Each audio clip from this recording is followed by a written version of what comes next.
Hey friends, good morning. We are going to be starting here in just a moment. If you could use the Q&A box to tell us where you are joining us from, that would be great.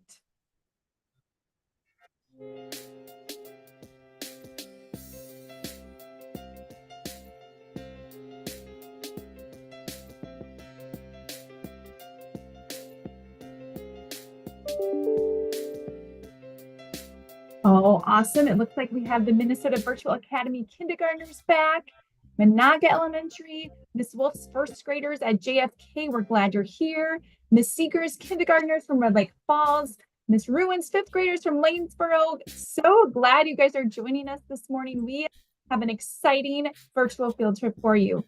Miss Maple's International kindergartners from White Bear Lake, Blue Earth Elementary, James Knoll Elementary in Ortonville, Minnesota with triple explanation points. We're glad you're here. Osteo High Schoolers Skills Program. So exciting. Miss Prokop's kindergartners from Lakeview Elementary School, which Lakeview has a very special place in the hearts of our hosts this morning, and I'll let them tell more about that. But we have a few more friends joining us, and you guys, this is set to be one of our biggest virtual field trips ever. We have over 220 classrooms registered, nearly 5,000 students. So we are so excited to have you guys here this morning.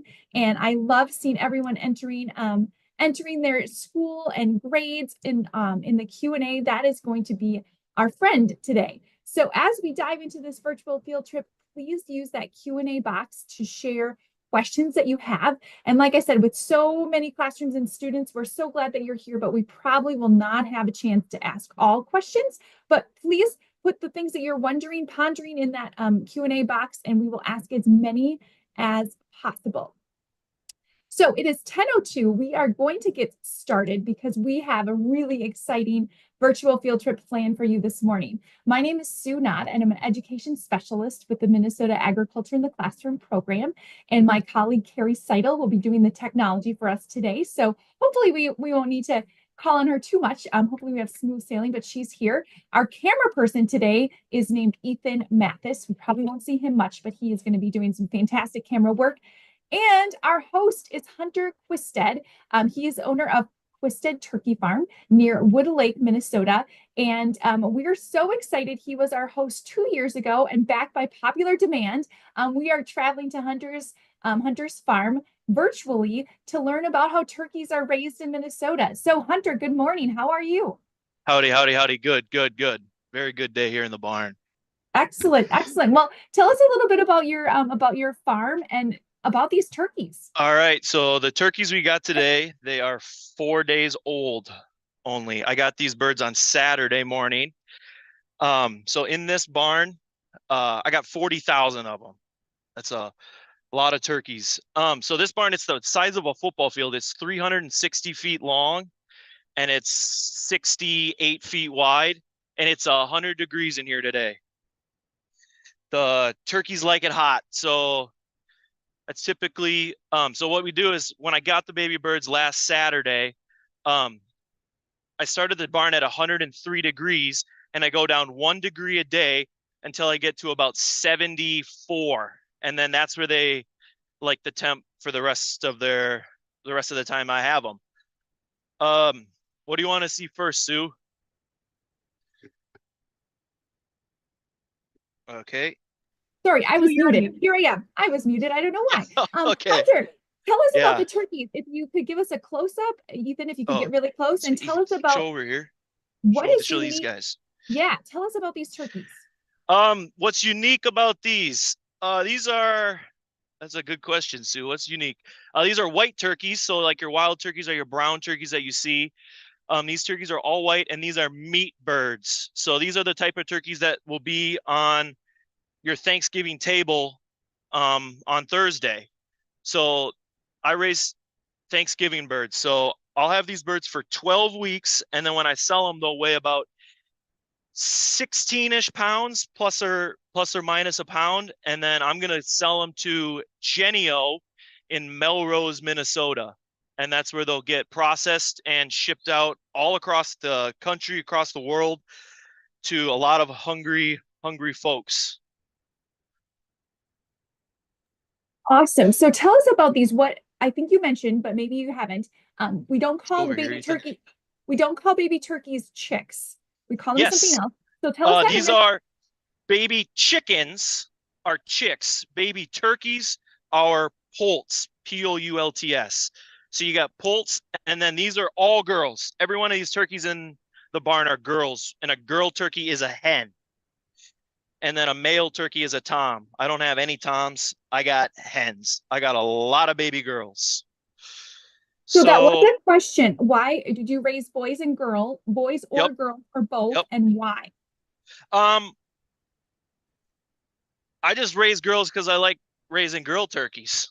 They're, in my opinion, they're nicer, and that's just what my family raised. So I'm a third generation turkey farmer, and we've been raising turkeys since 72, I believe. So, and we've raised hens every flock since then. I raise 6 flocks a year. So I raised 240,000 turkeys in 1 year, all all by myself. Just me. It's just me out here fighting the X. elements. Awesome. So, oh, go ahead. Why? Well, Yeah. here's a question from the chat too. Why is it so hot in your barn? And it looks like our camera's being a little bit funny, but I'm sure Ethan will figure it out. So, Yep. Hunter, you tell us why is it so hot in this barn? That's like a turkey's preferred temperature. So, you'll see on movies or shows where they have you'll have like baby poults or chicks in a box, and then they got the heat lamp in there to help keep them warm. So this is what's called a hothouse. A hothouse. So there's two types of brooder. So this is a brooder barn. I don't think I've said that yet. This is a baby bird barn. A poult barn is called a brooder barn. So there's two types of brooder barns. There's one that has radiant heat, which has just hot spots around the barn. So when the turkeys get a little bit cold, they'll go sit under the hot spot, warm up, and then they'll go back about their day. Or you can get a hot house, which is like what I have, where it's all 100 degrees. It's all hot all the time because that's the temperature that these baby birds like. They like it hot. So it's a little uncomfortable for me, but these turkeys are loving life at 100 degrees.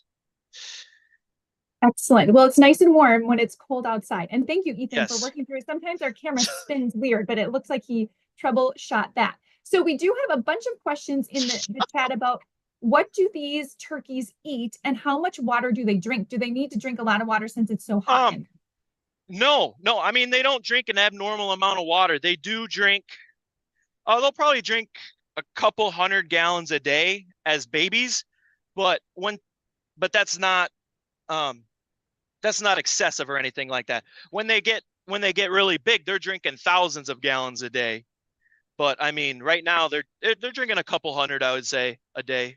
And so in these waters, so I don't know if Ethan, we can get them over here. These guys are trying to, so you can see like this, that one right there is getting a drink. Yeah, there. So that's the water is in these cups. And so you could see in there, if we get even closer, Ethan, there's a ball in here. I put this ball in here to make the water higher so that the turkeys can see it better. And so the turkey, they come in and then they peck and then they hit this pendulum, and then fresh water comes out of that pipe. Fresh cold water all day, every day, 365 days a year. The turkeys get ice cold water. And then since we're in here, Ethan, I guess we could just show them the feed. So the turkeys, they just come up. It'd be nice. We kind of scared them away, but they just come in and then they just eat this feed. And then once it starts getting empty, the feed line will start, and then there's feed in this tube with an auger, and then it pulls the feed down and then dumps it down this pipe into here, and then they got just feed. They eat quite a bit of feed. In a turkey's life, this flock will eat probably about 1,000,000 pounds of feed. And so then the turkeys, and then the whole flock, when I sell it, it'll weigh about 500,000 pounds. So a turkey needs 2 pounds of feed to grow 1 pound. So I sell a flock that weighs 500,000 pounds. They ate 1,000,000 pounds of feed, which So is kind of Ethan, cool. that is very cool. Ethan's got a close up of the feed that's in that Yeah. container at the Yep. In the end. hopper. Yep. So Yeah, the feed outside, I got 2 feed tanks. I got 36 tons of feed outside. and then it comes in through this pipe system. It comes down here and it sits into this hopper. And then when the feed line starts running low, it turns on automatically, and then it fills all the feeders down the whole barn. And it'll do that 2-3 times a day when they're little. And then when they're big, it'll run 10, 15, 20, 30 times a day. So Mrs. Gregory's class is wondering, what do they like to eat? So what's in their feed? Yes. And how often do they eat? Yep. They're eating whenever they want. Whenever they're hungry, they're gonna go get a little bite to eat. So Ethan, if you zoom in, so here so there's some corn, and then it's corn, soybeans, vitamins and minerals. That's all that's in the feed. And then it's crushed and pelletized. And now when they're little babies, you get really fine pellets. And then as they get older, the pellets will get just a little bit bigger. But it's virtually the same recipe the whole way through. The only thing that changes is right now they're on a really high fat content in the feed, and then we'll cut the fat back a little bit as time goes on. Excellent. Thanks for showing us that feed, Hunter, and Ethan for the close-up of the feed. So there's also a few questions about what the floor of the barn is. Is it dirt? Oh, yeah. A few people have mentioned bedding. Do you want to tell us about that? Yep. So it's bedding. It's a combination of sunflower holes that we get from out in South Dakota, and then it's wood shavings that I couldn't tell you where those come from, but I get this bedding from Melrose, Minnesota also. So we put sunflower holes in it because sunflower holes have a little bit of oil, like sunflower oil, and we use that as a dust control in the barn, because if you did just wood shavings, these turkeys run around and kick up the wood shavings so much that it would be really dusty in here. So we use sunflower holes for dust control that helps with their respiratory system, so they're not breathing in dust all the time. In the barn, it's I have very good air control, so we can see on the walls. So I got them covered up, these big white squares on the walls. Those are normally fans that I'd run, but since it's only 17 degrees outside today, I have them covered up with insulated covers, but I still have a few that are open, and those fans pull air out of the barn, and then we're pulling in fresh air from the ceiling out of these vents. So, and these vents go into the attic, and then in the attic, there's openings to bring fresh air in. During the winter, we pull fresh air from the attic into the barn because the attic's hot. So we don't want to be bringing in super cold air into the barn and chill the birds. We want to bring in warmer air. So we pull warm air from the attic, heated air from the attic down here, so the birds stay warm. But then during the summer, when it's super hot outside, we pull air, or when it's cooler, nicer outside, we pull air from the walls. Up on the walls, those black things on the top, those are vents also that I can pull air in from. So kind of just depending on the seasons where I want to pull my fresh air from. But these birds are getting fresh air all day, every day. The fans are always running, circulating the air, giving the birds really good, nice, fresh air. Fantastic. Okay, so here's a question. Here's something else, Sue, I got to show. Yes, so this bird's only 5 days old, and you can see how it's got its fluffy fluffy fur, but then it's also already getting its big girl feathers. You can see the white feathers coming on the tips of their wings. They're only 4 days old, and they're already starting to change and get their big feathers, the big white ones, not the yellow fluffy ones like they have when they're born. So how long does it take for them to have complete feathers and no longer fluff? About 12 weeks. It's no, feathers. Oh, that's like 3 weeks, not 2 weeks, I would say. Probably 14 days. 10 to 14 days, and they already have their adult feathers. Okay, well that's which is pretty cool.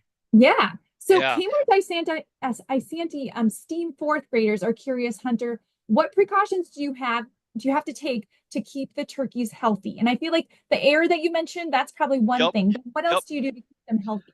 What do I do?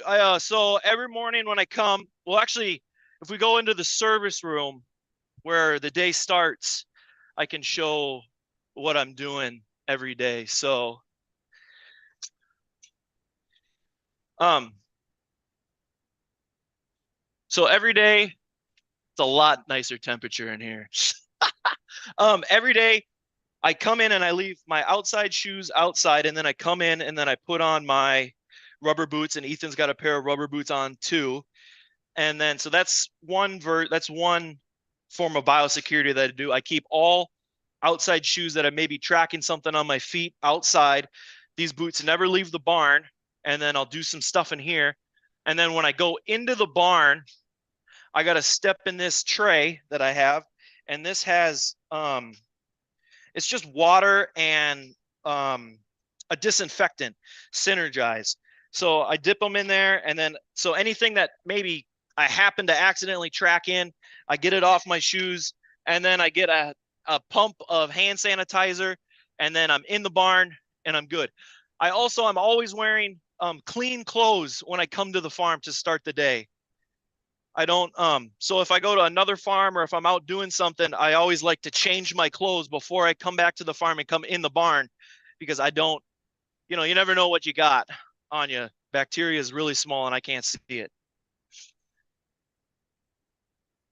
Awesome. That sounds like a great way to protect those turkeys. So a particular student named Rex and Miss Nick Combs, I hope I said your name correctly, kindergartners, are curious about turkeys sleeping.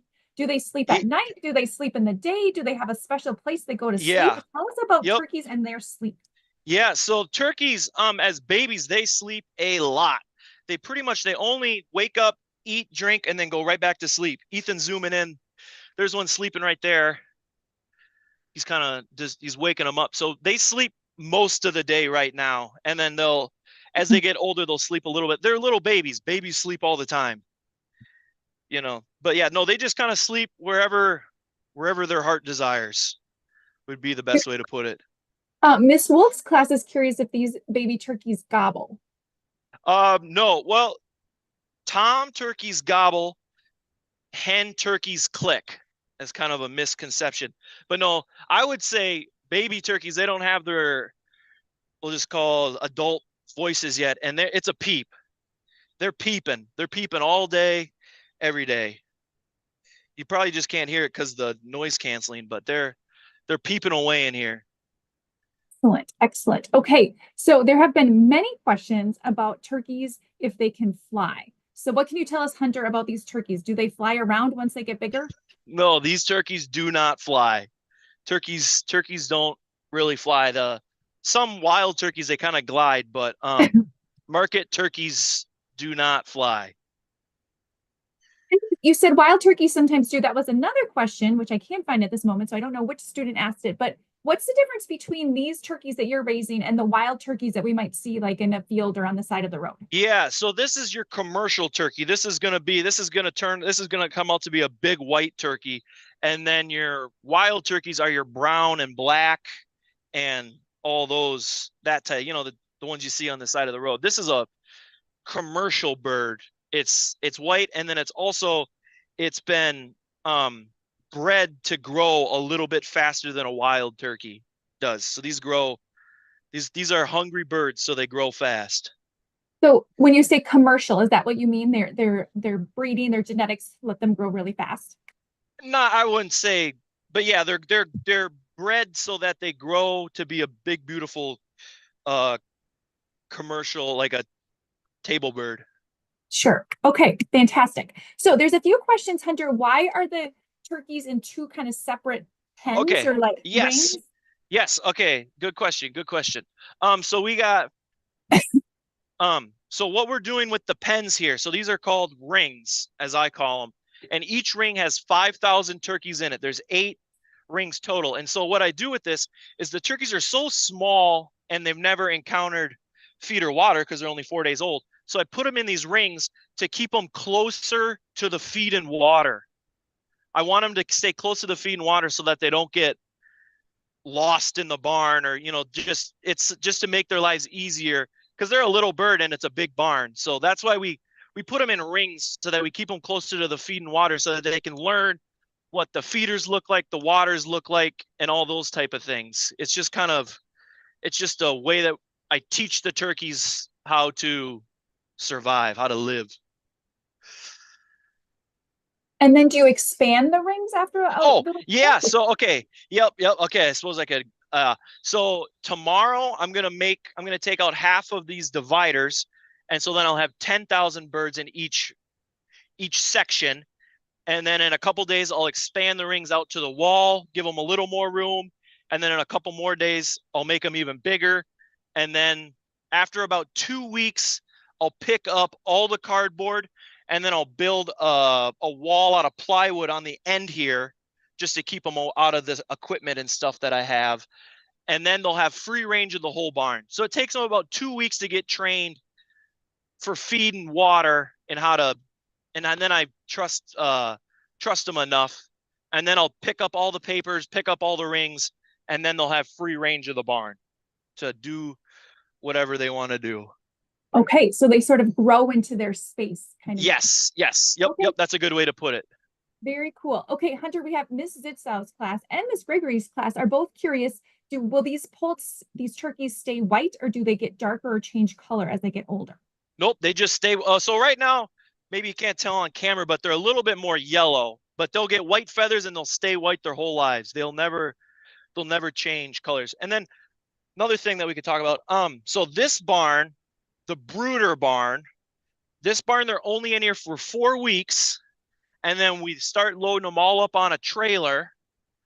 And then we move them to the finishing barn, which is the barn we were in last time, which is 1,000 feet long and 68 feet wide. And then that barn's, it's 3 times bigger than this barn. And then that's the barn that we'll finish them in. So the birds don't live their whole lives in this barn. We actually have to move them all and put them into a different barn. And we do that in about 4 weeks. They'll outgrow this barn in about 4 weeks, believe it or not. They grow fast. I They'll was be just gonna about the say. size of when we move them, they'll be maybe a little bit bigger than a softball, I would say. Okay, so that was a question that goes along right with a question from Courtney.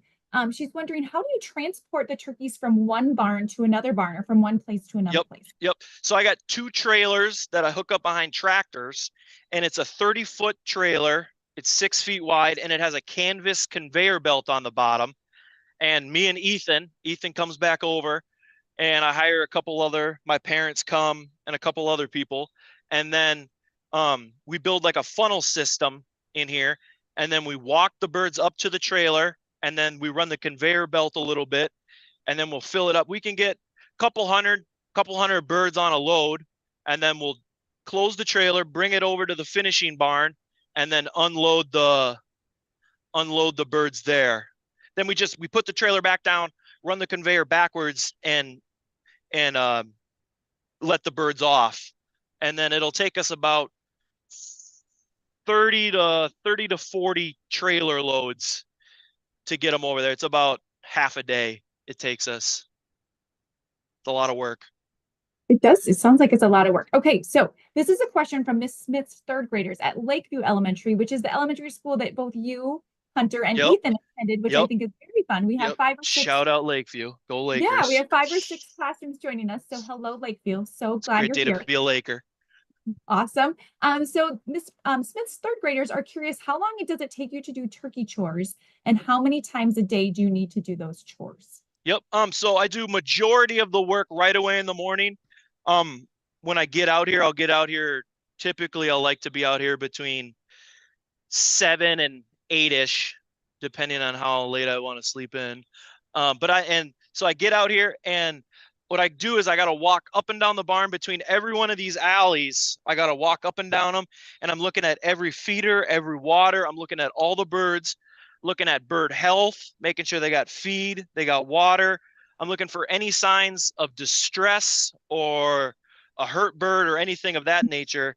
I'm just taking care of them, and I'm doing that every day. And when they're little babies, it takes me a long time because they're so small and it takes a long time to get out of the way. But it'll take me but then there's also days where I got to like do ring work and stuff like that. So it'll take me anywhere from 2 to 3 hours in this barn a day. And then the finishing barn, it'll take me anywhere from an hour or 2 hours. So 365 days a year, holidays Christmas, I even gotta work on Thanksgiving, Turkey Day. I got anywhere from probably 2 to 6 hours of just basic chores, and then there's always more things you got to do on a farm. So this is your full-time job, right, Hunter? This is what you do Yes. for a Yep. living. This is what Yes. I do every single day. Awesome. Okay, well, a couple interesting things. First question, Amaya is curious if you live close to these barns or do you live a ways away that you have to drive to I the do. barn to take care? I live in Cottonwood. Takes me about 12 minutes to get over here. But I have my grandpa lives about 600 yards from the barn, and he's always checking in on stuff, making sure stuff's good. Then my dad's about a mile away. My dad also has a turkey farm just like mine. He's about a mile away. So if I know if there's any trouble, they're over to help me. They're over there quick to check on stuff. But no, I live about 12 minutes away from the farm. I live in Cottonwood.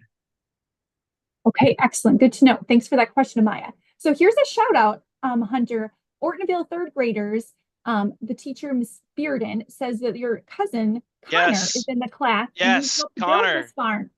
Yes. Connor's been here. Connor's coming over on Thanksgiving. We're gonna eat a turkey, and it's gonna be a good day. Connor and Okay, I think my other his brother Grant's watching too. So awesome. Well, thanks, shout Connor and out Grant. Connor and Grant. Okay, so this is a question from Mrs. Pye's first graders, which went right to the comment you just made where Hunter or Connor and Grant are coming over. Mrs. Pye's first grade class is curious if you eat your own turkey on Thanksgiving. I have many of times, but typically we'll just buy them from the store because it's a lot easier to just buy a turkey than butcher it yourself. But yes, I've eaten many of my own turkeys. They're Awesome. delicious. I highly recommend them. Great, great. Okay, we have a couple of questions, and these must be from the really students interested in math. They're curious, Okay. first of all, how much does it cost to buy the turkeys and where do you buy them from? And then Okay. secondly, how much do you get to sell them for? So some Um, dollars, some math involved here. yeah. So what do they sell for? I couldn't even, I think a turkey, like you can buy them at Walmart. You can buy, so I sell Genio turkeys and I know they sell them at Walmart. And on the turkeys, there's a code on them that if you go to the Genio website and type in the code on your turkey, it says what farm the turkey's from. So that's something you can do, and you can check and you can actually see if if you got a turkey from my farm, it'll say Hunter Kvistad raised this bird. I had a friend last year who actually got a bird from a local Walmart that was raised by me, which is the first time that I've ever met anybody that's gotten a turkey by chance that I raised. Han, I couldn't tell you how much they cost, how much they're selling them for, but how much I get paid, it's a very complex equation. It's all based on the corn price, soybean price, propane price. So Genio, they have when I sell my bird to Genio, they type in all the prices of the corn and the soybeans the whole time I had them, and then they put it all into the computer. They make a big fancy equation, and then it'll spit out a number that says this is how much we're giving you, and I just give them a thumbs up and say thank you very much. Awesome. And remember, students joining us, the corn and the soybeans, those were the main ingredients in the feed that these. Yes, yep. That's how they figure out. They take all the ingredients in the feed and how much water they should have drank and what water cost. They take all my expenses, they type them all into the computer, and that spits out how much I get. How much I get. So it Awesome. varies drastically based on the corn market, propane. It's drastic, the changes in price. Right. And you mentioned propane. That's what you use to heat the barn to 100 degrees, Yes. right? Yes. Yeah. Yep. So this heater right here is running right now. It's a 250,000 BTU heater. It's got a fire on one end and a fan, and it's just blowing in wicked hot air. And I got 10 of these heaters in this barn that can heat. I can heat this barn from like 50 degrees to 120 in a matter of like 15 minutes if I turn all these heaters on. This barn is very energy efficient. We got a lot of insulation in this barn because I need to keep it so hot, and I don't want to, and I want to save money by burning less propane. So when it's negative 30 degrees outside, I still got to heat this barn to 100 degrees sometimes. So I need really good insulation to keep these birds comfortable. Awesome. Okay, Hunter, our 30 minutes has gone fast. We're nearing the Oh, end. okay. So I have just a couple last questions for you. And this has been asked by a couple students. What is your favorite thing about being a turkey farmer? Feeding the people. I love feeding. I love the satisfaction that this job gives me is unbelievable. I love how I raise 240,000 turkeys a year, and I'm feeding so many people, and that gives me so much. It makes me feel so, I love feeding people. Awesome. That's the best part about the job, is just thinking about all the happy people that are eating my turkey together. Yeah, that's a great thing to think about. And Minnesota, I mean, it's pretty awesome. We have turkey farmers that are raising more turkeys than any other state in the whole United States. Yes, Minnesota is the leading yes, turkey producer. Okay, last yes, question, Hunter. And I didn't tell you yes. this one in advance. So, what is the one thing that you wish more students and teachers and parents and everybody living in Minnesota knew about raising turkeys? Yeah, turkeys are raised by people just like me. Majority of the turkeys raised in Minnesota are just small family turkey. This is considered, I mean, this is a one-man operation. This is what the turkey farmers look like. This is what a turkey farm looks like. This is what we're doing out here. We care for these birds more than anything else. Um, we give them the best lives that they possibly can. We give them the best lives. They're happy from day one. Yeah, we love our birds. We love everybody. We love what we do, and we can't get enough of them. Awesome. Well, thanks so much, Hunter, for letting us visit you and your farm and meet these 4-day-old poults. And Yep. Ethan, thanks for your fabulous camera work. Thank you, students and teachers, for joining us. You guys had so many great questions. I apologize if I didn't get to ask yours, but we hope you learned a few things about growing turkeys in Minnesota that you can share when you're enjoying turkey at your Thanksgiving table. So thanks, everyone. Thanks, Hunter. Have a Yep. great Thanksgiving, and we'll see you guys next time. All right. Thank you, Sue. Bye. Bye.